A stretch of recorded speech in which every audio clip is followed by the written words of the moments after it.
તો હવે આગળ વાત કરીએ સુરતમાં ખાડીપુરથી અસરગ્રસ્ત લોકોને સહાય અપાઈ છે। છેલ્લા 3 દિવસમાં 2500 પરિવારને રૂપિયા 1.50 કરોડની સહાયનું વિતરણ કરવામાં આવ્યું છે। કુલ 50 ટીમ દ્વારા રૂપિયા 6800ની ચૂકવણી કરવામાં આવી। યુદ્ધના ધોરણે સર્વેની કામગીરી યથાવત જોવા મળી રહી છે। બાકી રહેલા પરિવારોને પણ સત્વરે સહાય મળશે।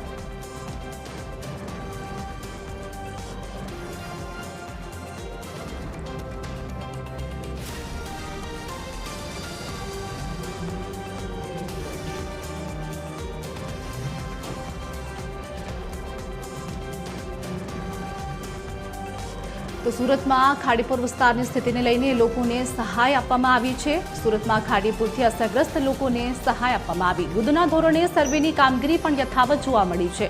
2500 પરિવારને રૂપિયા 1.50 કરોડની સહાયનું વિતરણ કરવામાં આવ્યું છે। આજ મુદ્દે અમારી સાથે સંવાદદાતા અમિત ઠાકોર જોડે ગયા છે। યુદ્ધના ધોરણે સર્વેની કામગીરી પણ અમિત યથાવત જોવા મળી રહી છે અને આ વચ્ચે સહાય વિતરણ પણ કરવામાં આવી। હાલની શું વધુ અપડેટ? ચોક્કસપણે વાત કરવામાં આવે તો છેલ્લા 3 દિવસમાં જે રીતે વરસાદ વરસ્યો હતો 18 ઇંચ જેટલો વરસાદ ને ત્યારબાદ સુરતમાં ખાડીપુર જેવી પરિસ્થિતિ ઉદ્ભવી હતી અને ખાડીપુરની સ્થિતિ બાદ સમગ્ર સુરત શહેરનો વિસ્તાર છે એ ખાડીપુરમાં ફેરવાઈ ગયો હતો। ત્યારે પાણી ઓસર્યા બાદ ઘણા લોકોને આમાં ભારે હાલાકીનો સામનો કરવો પડ્યો હતો ને જેના કારણે સરકાર મદદ દોડી આવી હતી।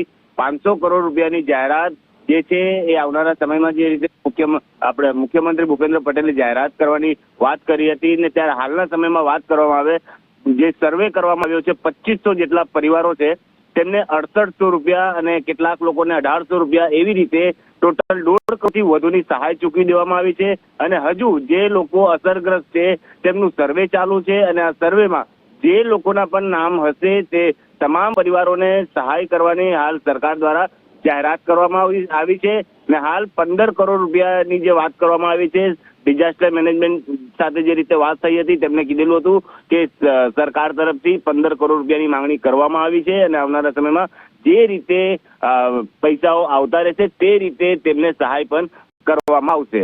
જી બિલકુલ અમિત, અમારી સાથે જોડાયેલા રહેજો। હાલ વધુ એક સુરતથી સમાચાર સામે આવી રહ્યા છે। વાત કરીએ સુરતની।